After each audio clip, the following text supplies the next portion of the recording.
સાહેબ નયનભાઈ છે, વિશાલભાઈ છે અને કુનાલભાઈ છે. બહુ સરસ મજાના પાંચે પાંચ અમારા શિક્ષકો છે. જોકે છોકરાઓને પણ બધા સાહેબ વારે એવું મન મળી ગયું છે તો પણ છોકરા બધા રમતા એની હારે મસ્કરી એવા કરતા હોય છે એટલે એનું ઘર જેવું તે સ્કૂલમાં લાગે છે છોકરાઓને તે. અને આજે અમારા છોકરાઓ એક નાટક કરવાના છે અને દીકરીઓ જો ધોરણ 5, 6 ને 7ના છે એ ધરતી માતાનું એક એવું સોંગ બનાવ્યું છે, તમે જોઈશો તો તમને એવું લાગશે કે નાના બહુ ટૂંક સમયમાં સારી તૈયારી કરી છે. તો વિડીયોમાં તમે બનાવી રહેજો. અને એક બીજું નાટક છે જો છોકરાએ કહ્યું છે એ 3 નાટક છે પણ સારા મજાના છે એટલે તમને વિડીયોમાં બનાવી રહેજો. આજે 1.5 લાખ કરતા વધુ મહિલાઓ સ્વયં સહાયતા સમૂહ સાથે જોડાઈને આત્મનિર્ભર બની છે. આજે જનજાતીય ક્ષેત્રોમાં એકલવ્ય મોડેલ રેઝિડેન્શિયલ સ્કૂલ નવી આશા બની રહ્યા છે. સાથે જ જનજાતીય ક્ષેત્રોમાં અનિમિયા અને કુપોષણનો શિકાર હતી મહિલાઓ અને બાળકો. આજે રાષ્ટ્રીય સિકલ સેલ એનિમિયા મિશન દ્વારા આ પડકારને હરાવવામાં આવી રહ્યો છે. આજે પીએમ પોષણ મિશન કરી રહ્યું છે દેશને રોશન, જેનો લાભ 37 લાખ કરતા વધારે માતાઓ બાળકોને મળી રહ્યો છે. ગુજરાતની આ વિકાસ યાત્રા આમ જ આગળ ધપાવતા રહેશે પ્રધાનમંત્રી નરેન્દ્ર મોદી અને કંડારશે 2047ના વિકસિત ભારતનો स्वर्णिम मार्ग. और 2047 का जब तिरंगा झंडा फहरेगा तो विश्व एक विकसित भारत का लहराता આવ્યા છે.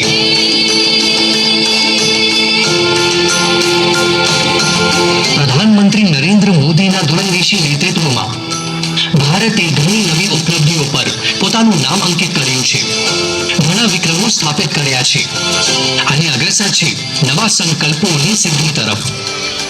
विकसित भारत जो आत्मनिर्भर हो, विकसित भारत जो विश्व शांति का संदेश दे.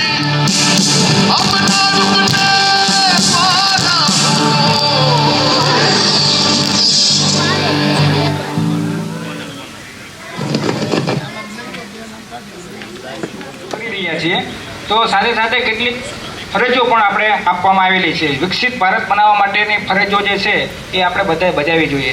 તો એવી ફરજો માટેની જે પ્રતિજ્ઞા છે એનું વાંચન હું કરવા જઈ રહ્યો છું ત્યારે બધાને વિનંતી છે કે પોતપોતાના સ્થાનેથી ઊભા થઈ આપણે વિકસિત ભારત માટેની સંકલ્પ માટેની પ્રતિજ્ઞા લેવાની છે. તો પોતાનો જમણો હાથ આગળ કરી અને પોતાના સાવધાન સ્થિતિમાં ઊભા રહે છે. બધા બાળકો પણ ઊભા થશે. બધા જ પોતાના સ્થાને ઊભા રહી અને હું જેમ પ્રતિજ્ઞા લેવડાવું તેમ પાછળથી આત્મનિર્ભર બનાવીશું, ભારતને વિકસિત બનાવીશું, ગુલામીની માનસિકતાથી દૂર કરીશું, દેશની સમૃદ્ધિ પર ગર્વ કરીશું, ભારતની એકતા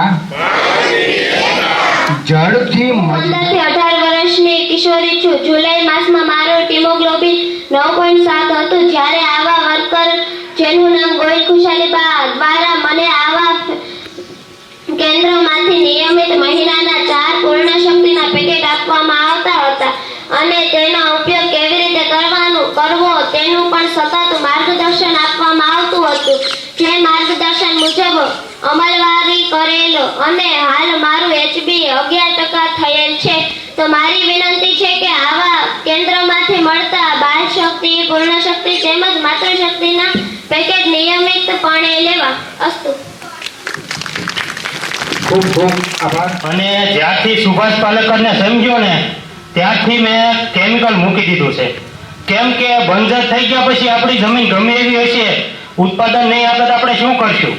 એટલે હું છેલ્લા 4 વર્ષથી પ્રાકૃતિક ખેતી બી આવ્યો છું અને અત્યારે મારી વસ્તુ એડવાન્સમાં બુકિંગ થવા માંડી છે. એડવાન્સમાં સુરત, મુંબઈ, દુબઈ સુધી શાકભાજી પણ પહોંચ્યું છે. એટલે ખેડૂતોને મારી વિનંતી છે કે તમે પહેલા જમીનનું પૂંજીકરણ કરાવો. જમીનનો દર વર્ષે રિપોર્ટ કરાવો, તમને ખબર પડશે કે કેટલી આપણી જમીન બગડે છે, સુધરે છે, શું છે. જમીનમાં જેટલું કેમિકલ ડીએપી યુરિયા આપશું એટલું આપણી જમીન બગડશે એટલે ઉત્પાદન નથી આપવાનું. આજથી 10-15 વર્ષ પહેલા એમનામ કપાસ થતા હતા, અત્યારે 3 વાર ડીએપી યુરિયા નાખવા છતાંય કપાસ નથી થતા. આપણે દર વર્ષે ઉત્પાદનમાં ઘટાડો આવતો જાય છે. આવનારા 5 દિવસમાં આવું નવું રહ્યું તો આપણે ઉત્પાદનમાં વધારે ઘટાડો થવાની છે. તો એના માટે હું મારા ગામને બધાને આગ્રહ કરું છું કે અડધા વીઘાથી અખતરો કરો. અત્યારે આ બધા ખેડૂતો છે, રોજ દિવસમાં 3 વાર વાડીએ જાય છે, પણ શાકભાજી ધોળાથી લાવે છે. તો હવે એમાં પણ આપણે સુધારો લાવવો પડશે. ડાયાબિટીસ, એટક, આ બધા અસંખ્ય બીમારી વધી રહી છે. આપણે આંખે ગમે એટલા આંખે હાથ કરશું પણ તોય એ તો સામું આવવાનું જ છે. એટલે ધીમે ધીમે સુધારો લાવવી અને એની મીઠાઈ જે આપણે 40 વર્ષ પહેલા દાદાની બધા બેઠા એને ખબર છે કે આપણી જમીનની હું મીઠાઈ છે, કાચું રીંગણું ખવાતું, અત્યારે શાકાઈ રીંગણાનું નથી ખવાતું. તો આ બધા સુધારા કરી અને આપણે સુધારો નહીં લાવવી તો આવનારા દિવસોમાં આપણી જમીન બંજર થતી જાય. મારી જમીનનો કાર્બન 1.5 મેં પોગાડ્યો છે. 2 વટી જાય પછી જમીનમાં કોઈ પણ જાતનો રોગ ન આવે. એટલે અત્યારે બધાના જમીનના કાર્બન 0.3, 0.4 છે. તો એથી નીચે આવશે એટલે જમીન બંજર થવાની જ છે. તો બધા દર વર્ષે રિપોર્ટ કરાવો અને બને એટલું જમીનમાં કેમિકલ ઓછું નાખો. એટલે જો અત્યારે આપણે આમાં સુધારો નહીં લાવી તો આવનારા દિવસોમાં અત્યારે જોવા મળે છે ઘણા ખેડૂતોને 10-10 મણ કપાસ અત્યારથી નથી થતો. તો ગમે એટલું ડીએપી યુરિયા નાખવાથી નહીં થાય અને થોડો સુધારો અત્યારથી કરશું તો આવનારા દિવસોમાં આપણી જમીન ટકી રહેશે. અને દેશને વિકસિત બનાવવો હશે તો જમીનનો મેન પાયાનો પ્રશ્ન છે. એમાં જો આપણે ધ્યાન નહીં આપીએ તો દેશ વિકસિત ક્યારેય નહીં બને. જય ગૌ માતા. શુભમ કરોતુ કલ્યાણમ આરોગ્ય ધન સંપદનમ શત્રુ બુદ્ધિ વિનાશાય દ્વીપકલ્પ નમોસ્તુતે.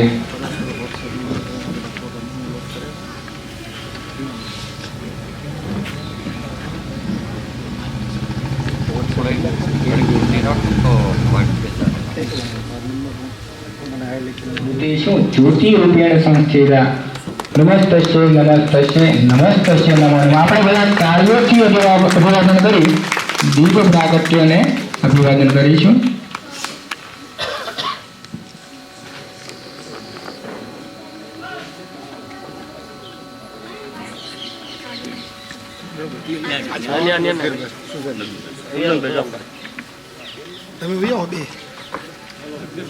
તમે લગી રહ્યા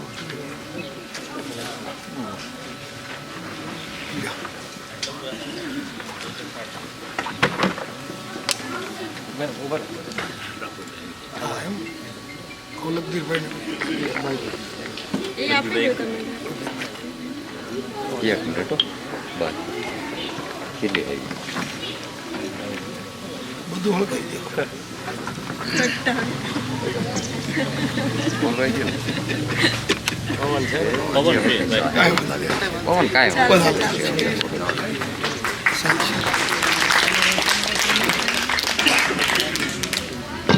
હવે પછી જિલ્લા પંચાયતના સદસ્ય શ્રી જગદીશભાઈનું સ્વાગત ગામના આગેવાન એવા શ્રી સહદેવસિંહને વિનંતી કરીએ કે તેઓ ઊભા થઈ અને જગદીશભાઈનું સ્વાગત પુષ્પગુચ્છ અર્પણ કરીને.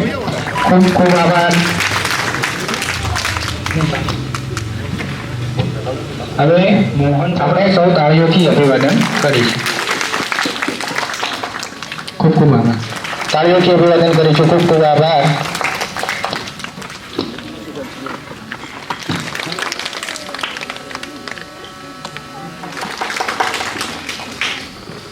આભાર. ખૂબ આભાર. મંજીભાઈ, ખૂબ ખૂબ આભાર. ખૂબ ખૂબ આભાર. સરસ તાળીઓથી અભિવાદન કરે છે. ખૂબ ખૂબ આભાર. ખૂબ ખૂબ આભાર. કરીશું આપણે. ખૂબ ખૂબ આભાર.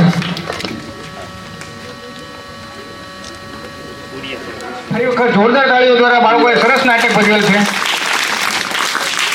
હવે જે વડોદ ગામના જે ગ્રામજનો છે, લાભાર્થી ભાઈઓ છે, એને જે લાભ આપવાના થાય છે, તો અહીંથી જે પ્રમાણપત્ર વિતરણનો કાર્યક્રમ જે છે, તો એમાં મહેમાનશ્રીને આપણે વિનંતી કરીએ કે તેઓ અતિ કુપોષિતમાંથી જે સામાન્ય સ્થિતિ પ્રાપ્ત કરેલ છે એવા ને પ્રમાણપત્ર આપણે આપવાનું છે.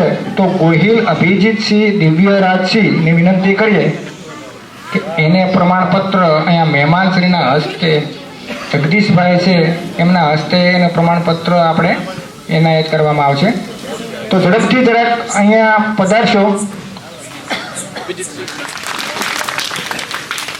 ખૂબ ખૂબ આભાર. હવે ભાંભોરિયા નંદનીબેન મુકેશભાઈની વિનંતી કરી તેઓ અહીંયા પ્રમાણપત્ર ટીડીઓ મેડમશ્રીના હસ્તે પ્રાપ્ત કરે તો એને કિશોરીનું પ્રમાણપત્ર પ્રાપ્ત થશે. તો મહેમાનશ્રીને આપણે વિનંતી કરીએ કે તેઓ પ્રમાણપત્ર અર્પણ કરે. તો આપણે બધા તાળીઓથી અભિવાદન કરીશું.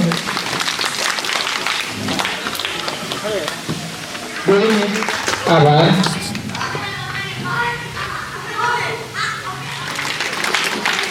સોઇલ હેલ્થ કાર્ડ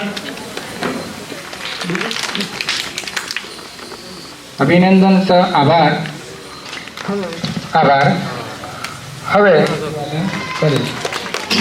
હવે એવો જ હુકમ ગામના હવે ઉજ્જવલ એમને ઉભા એ મૂકજો ને ઓલું વાન હોતો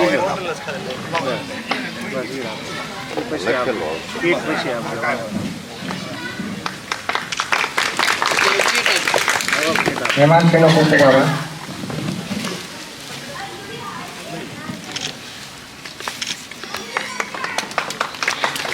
આપણો સંકલ્પ વિકસિત ભારત યાત્રા લઈને આજે વડોદ મુકામે જે કાર્યક્રમ રાખેલ છે, આ કાર્યક્રમ નામ તો જે જવાબદાર છે એવા તાલુકા પંચાયતના બેન શ્રી હિનાબેન, તાલુકા પંચાયત પ્રમુખ મોહનભાઈ, અમારા જિલ્લા ભાજપના મંત્રી નરેશભાઈ, સહદેવભાઈ, અમારા ઉમરાળા તાલુકા ખરીદ વેચાણ સંઘના વાઇસ ચેરમેન આ ગામના વતની લખધરભાઈ, તાલુકા પંચાયતના પૂર્વ પ્રમુખ સુશાંતસિંહભાઈ, આમ તો બધાના નામ નહીં લેતા અધિકારીશ્રીઓ, પદાધિકારીશ્રીઓ, સૌ મંચસ્થમાં અનુભવો, આમંત્રણને માન આપીને પધારેલા ગામના વડીલો, યુવાનો, મિત્રો અને જે અહીંયા બેઠેલા બાળકો છે અને જે નરેન્દ્રભાઈએ સંકલ્પ લીધો છે કે 2047 સુધીમાં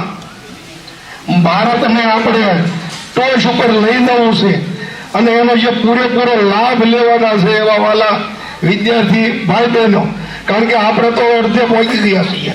2047 આવે ત્યાં સુધીમાં કેટલા આવીશું, કેટલા નહીં હોય, પણ ભવિષ્ય તો વિચારવું જ પડે. કારણ કે આ પ્રકૃતિ છે, માણસો છે, આ પૃથ્વી ઉપર જીવ છે, ખેતી હતી નહોતી, રજવાડા હતા, કોઈ બીજા રાજ હતા, અંગ્રેજના રાજ હતા, સ્વરાજ આવ્યું, આ બધું આપણે રામાયણથી સાંભળીએ છીએ. 22,000 વર્ષથી આપણને ખબર છે કે હાલ્યું જ આવે છે. એટલે આપણે એવું બી નહીં વિચારવું જોઈએ કે આપણે 60 વર્ષના થઈ ગયા એટલે જે થવું હોય એ થાય, પણ ભવિષ્યનો આપણે વિચારી અને આગળ હાલવા માટે પહેલા તો માણસોને હાજર રાખવા માટે, જીવતા રાખવા માટે એ વાત છે અને એ વાત ઘણા સમયથી ધીમે ધીમે હાલે છે. પણ મને અહીંયા આનંદ એટલા માટે છે કે પ્રાકૃતિક ખેતી માટેના જે કંઈ અહીંયા કાર્યક્રમો થયા, આ કાર્યક્રમ કરવા માટે હું પૂછું છું કે કોઈ બહારથી સલાહ આપી હતી કે પોતાને હુજી આવ્યું છે કે કેવી રીતે થયું? અચ્છા, એટલે અહીંથી આ વિચાર આવેલો છે અને આ મને એવું લાગે છે કે વિચાર અહીંથી આવ્યો છે. ખૂબ સારો વિચાર છે. આ વિચારને આપણે ઝડપી આગળ લઈ જવો પડશે, નહીતર કોઈ બસવાના નથી. કદાચ દુનિયાની ટોચ ઉપર ભારત હશે પણ જ્યારે આપણે માણસો કોઈ સારી રીતે જીવતા નહીં, બધા હોસ્પિટલમાં જીવતા હશે તો કામનું નથી. એટલા માટે હમણાં અહીંથી કાર્યક્રમમાં આવતા હતા ત્યારે મેં સાંભળ્યું કે આ પ્રાકૃતિક ખેતી બસાવો, પણ પ્રાકૃતિક ખેતી રહી જ નથી. આપણે માંગીએ છીએ બસાવવાનો વિષય તો હવે નવો ઉભો થાય છે. પ્રાકૃતિક ખેતી આપણે કરતા જ નથી, પૂરી થઈ ગઈ છે. પૂરેપૂરો ભરપૂર ઉપયોગ આ ગામની જેટલી જમીન છે એ કોઈ જમીન એવી ન હોય આપણે રાસાયણિક ખાતર નહીં વાપર્યું હોય, ઝેરી દવા નહીં વાપર્યું હોય, આવું રહ્યું જ નથી. એટલે હવે જાગ્યા નથી સવાર. હવેથી આપણે જયારે પ્રાકૃતિક ખેતી શરૂ કરવાની હોય ત્યારે આ જમીનને ખાતરનું બંધારણ થયેલું હોય, આ જમીનમાં જે જીવાત પેદા થતી હોય એ એટલી ઝેરી હોય કે પ્રાકૃતિક રીતે આપણે જે સામાન્ય દવા બનાવી એથી ન પડે. પણ આ બધું ધીમે ધીમે પહેલા તો એનું બંધારણ છૂટે ત્યારે દેશી ખાતરથી કે પંચામૃતથી કે જે કાંઈ આપણને 5 વસ્તુ આપી છે પ્રાકૃતિક ખેતી માટેની મહત્વની, એના આધારે ખેતી કરી હોય તો 3 વર્ષ સુધી આપણને ઉત્પાદન ઘટશે. 3 વર્ષ પછી એનું ઉત્પાદન મળવાનું છે. પણ આ ઉત્પાદન 3 વર્ષ પછી પૂરેપૂરું જ મળશે. કદાચ કોઈને એમ હોય કે રાસાયણિક ખાતર વગર ઉત્પાદન ન આવે, એવું નથી. પાણી હોય, પાણી પાવા માટેના સાધનો હોય, ખેતી સારી કરેલી હોય, બિયારણો સારા હોય, એટલે ઉત્પાદન તો આવે જ. થોડું ઘણું અમુક મોલાત માટે કદાચ ઉત્પાદન થોડું આવે પણ એના ભાવ ખૂબ વધારે મળવાના છે. બાજરો માર્કેટમાં વેચવા જાઓ તો 300 કે 400 રૂપિયા આવે, કદાચ બહુ વધારે મોંઘો હોય તો 500 રૂપિયા આવે. પણ આજ બાજરો માર્કેટમાં 2000 રૂપિયા વેચાય. પણ એક ખાતરી હોવી જોઈએ, તમારે બ્રાન્ડ બનાવવી પડે કે ભાઈ નહીં બસ ભાઈનો બાજરો છે એટલે રાસાયણિક ખાતર વગર જ હોય. ગયા વર્ષમાં પણ એમાં રાસાયણિક ખાતર ન નાખ્યું હોય, દવા પણ આજુબાજુ વાળા પણ એમાં દવા નહીં છાંટી હોય. આવી ખાતરી વાળો બાજરો હોય તો 2000 પણ માર્કેટમાં ઉભો નહીં વેચાઈ જશે. આવી જ રીતે આપણે ગામડામાં દૂધડાઓ રાખતા હોઈએ છીએ અને આ દૂધ આપણે ડેરીમાં આપીએ તો એવરેજ 30 રૂપિયા કે 35 રૂપિયા કે 40 રૂપિયા લીટર જતું હોય. પણ આનો દૂધ તમે જો ખાતરી વાળો આપો તો 100 રૂપિયાથી પણ વધારે એનો ભાવ આવે છે. મારી પાસે 70 ગાયો છે. અમે દૂધ રોજ સુરત મોકલીએ છીએ અને 100 રૂપિયાનો ભાવ આવે છે. ઘી તો દૂધ વધતું જ નથી એટલે ઘી થતું નથી ને ઘીના 3000 રૂપિયા આવે છે, એમાં બુકિંગ છે. એટલે સારું ખાવા વાળા છે પણ બ્રાન્ડ જોઈએ, તમારી સાપ હોવી જોઈએ કે આમાં બીજું ન આવે. નહીં તો બધાને એમ થાય કે ભાઈ પૈસા તેમ ડુપ્લિકેટ લાવવું હતું, 3000 તેમ ડુપ્લિકેટ લાવવું તો માર્કેટમાં 300 મળે છે તો ભાઈ 300 વાળું ખાઈને ખાવા વાળાને ખાવું છે. પણ તમારે એનો વિશ્વાસ ઉભો કરવો જોઈએ. આ બધો સમન્વય કરવો જ પડશે. એટલા માટે તો સમયની માંગ છે. ખૂબ કેન્સર જેવા દર્દો વધી રહ્યા છે અને હૃદય રોગના હુમલા બી આનાથી જ આવે છે. આ બધા આ 2 તરફ વધારે વધુમાં વધુ છે. એટલા માટે પહેલા તો માણસે જીવવા માટે અમે ગામડામાં ખાસ આપણે ગામડામાં રહેતા હોય, આપણી પોતાની જમીન હોય તો કમસે કમ 10 વીઘા જમીન હોય તો 2 વીઘા જમીનથી અખતરો શરૂ કરવો જોઈએ અને ઘરે ખાવાનું 2 વીઘાનું શરૂ કરવું જોઈએ. જો ખેડૂતો પોતે 2 વીઘા અલગ ધારવી પોતાનો અનાજ અલગ પકવતા હશે તો બધાની માંગ વધવાની છે અને ભાવ મળવાના છે. તો આનંદ તો એટલા માટે છે કે અહીંથી આ શરૂઆત થઈ છે અને આ શરૂઆત છે એ ધીમે ધીમે ધીમે આખા ભારત દેશની અંદર પહોંચે અને જે રીતે પહેલા આપણે શુદ્ધ દૂધ શુદ્ધ ખોરાક ખાતા હતા, કારણ કે આપણે કૃષ્ણ ભગવાન પણ ગાયો ચરાવતા હતા. એ કઈ આપણું નવું નથી. અત્યારે બધાને ગાયો રાખ્યું હોય તો એમ થાય કે આપણે નબળા ગણાઈ, વાસીદા કરવા પડે અને આ મહેનત કોણ કરે. પણ એક સમય એવો હતો કે સૌથી વધારે ગાયો રાખે રાજા હતા. રાજાની સામે હતી તો ગાયો છે એ ઉત્તમ છે અને આપણા ધર્મમાં પણ કીધું છે કે ગાયમાં 32 કરોડ દેવતાનો વાસ છે. 32 કરોડ દેવતાનો વાસ એટલા માટે કે એમાંથી સંપૂર્ણપણે આપણને જોઈએ બધી વસ્તુ મળે. આપણી ખેતી પણ બચાવવા માટે ગાયો જ છે. તો આનાથી જયારે આજે શરૂઆત થઈ છે ત્યારે આ શરૂઆતને હું અભિનંદન આપું છું અને આ શરૂઆતને આપણે બધા વેગ અપાવીએ એવી અપેક્ષા. અને આજે આપણા ગામની અંદર વિકસિત ભારત માટેનો કાર્યક્રમ છે, ત્યારે ભારતને વિકસિત બનાવવા માટે ઘણા બધા એવું વિચારતા હતા કે ગામડામાંથી કેવી રીતે વિકસિત થશે. પણ માનનીય આપણા વડાપ્રધાન નરેન્દ્રભાઈ મોદીની એક ઝીણામાં ઝીણી નજર એવી છે કે ભારત તો ત્યારે વિકસિત બનાય કે એક નાનામાં નાના ગામડાનો શેવાળાનો માણસ પણ સુખી હોય અને એને સુખી કરવા માટેની યોજનાઓ ગામડામાં સરકારની યોજનાઓનો લાભ મળે એની જાણકારી માટે જ્યાં આપણે ગામડામાં હોય ત્યારે આનો પૂરેપૂરો બધા લાભ લેતા થાય અને આ સર્વેથી બધા સદ્ધર બનતા બનતા આપણો દેશ સદ્ધર બને, આપણી સીમાઓ સદ્ધર બને અને આપણો રૂપિયો જે અમેરિકા કરતા નબળો છે ને એ પણ આપણા દેશની અંદર જો પ્રાકૃતિક ખેતીથી આ બધી વસ્તુ અમેરિકાને જયારે રોશન તો આપણે કહેશું કે ભાઈ તમારા 75 અમારો 75 રૂપિયા તમારો $1 છે ને, પણ તમે $75 આપો ત્યારે અમારે $1 વસ્તુ આપવી છે, ત્યારે આપણે સદ્ધર કરાવીશું. અને એ દિવસો દૂર નથી. આપણા વડાપ્રધાનની નજર એવી છે 18 કલાક જાગી અને એક ગામડાના નાનામાં નાના માણસથી નજર રાખી અને આપણી સીમાઓ પણ સુરક્ષિત રાખે છે.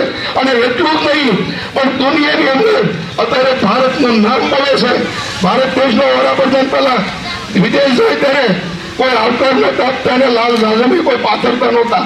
એને બદલે અમેરિકામાં જાય તોય અમેરિકાના વડાપ્રધાન પાછળ હલતો હોય, આપણા વડાપ્રધાન આગળ હલતા હોય ત્યારે આપણે એ ઈશારો સમજી લેવો જોઈએ કે હવે આપણે દુનિયાની મહાસત્તા બનવાનો દૂર નથી, પણ મહાસત્તા ત્યારે બની બનાય કે ગામડામાં એક પણ છોકરો ભણ્યા વગરનો ન રહે, કોઈ કપડા વગરનો ન રહે, કોઈ સારા ખોરાક વગરનો ન રહે, કોઈ ઘર વગરનો ન રહે. અને મોટામાં મોટો માણસ જે સુવિધા ભોગવતો હોય એ ગામડાનો નાનો માણસ સુવિધા ભોગવે ત્યારે ભારત સદ્ધર ગણાય. એ નરેન્દ્રભાઈની દ્રષ્ટિ છે અને એને સાકાર કરવા માટે આજે મારે બધા અધિકારીઓ પદાધિકારીઓ ગામના આગેવાનો આવ્યા છે ત્યારે મારે બધાને નમ્ર વિનંતી કે સરકારની બધી યોજનાનો લાભ આપણી આજુબાજુમાં રહેતા લોકોને, આપણા સગા સંબંધીઓ હોય, આપણામાં જે કામ મગજમાં આપ્યું હોય એટલી લાઈન દોરી બધાને આપીને બધાને લાભ લેવડાવો. સરકારના આવેલા રૂપિયાનો સદુપયોગ થાય અને આપણે વિકસિત ભારતમાં ઉપયોગી થાય એટલી જ વાત કરીને મારી વાતને વિરામું છું. ભારત માતા કી જય, વંદે માતા. આપણને વાત જાણવા મળે તો આપણા દેશને સ્વનિર્ભર અને વિકસિત બનાવવો છે તો આપણે પોતે સ્વનિર્ભર બનવું પડશે. અત્યારે ખૂબ મોટી જે સમસ્યા હોય તો એ છે ખોરાકમાં ભેળસેળની. તો શુદ્ધ અનાજ, શુદ્ધ ખોરાક માટે આપણે પ્રાકૃતિક ખેતી અપનાવવી જ પડશે, એના વગર છૂટકો જ નથી. તો આજના શુભ કાર્યક્રમમાં અહીંયા પોતાનો અમૂલ્ય સમય આપી અને વિકસિત રાષ્ટ્ર સંકલ્પને કટિબદ્ધ કરવા માટે જે રથ સાથે અહીંયા પધારેલા છે મહેમાનો, તો મંચસ્થ મહેમાનો, પદાધિકારીશ્રીઓ, અધિકારીશ્રીઓ, આમંત્રિત મહેમાનો અને ગામના જે ગ્રામજનો છે અને વહાલા બાળકો, વિદ્યાર્થીઓ, ભાઈઓ અને બહેનો જે અહીંયા કાર્યક્રમમાં પધારી અને કાર્યક્રમને શોભાયમાન બનાવ્યો એ બદલ વડોદ પ્રાથમિક શાળા અને ગ્રામ પંચાયત વડોદ તરફથી હું દિલથી ખૂબ ખૂબ આભાર માનું છું. ફરીને આભાર. ભારત માતા કી, ભારત માતા કી, ભારત માતા કી.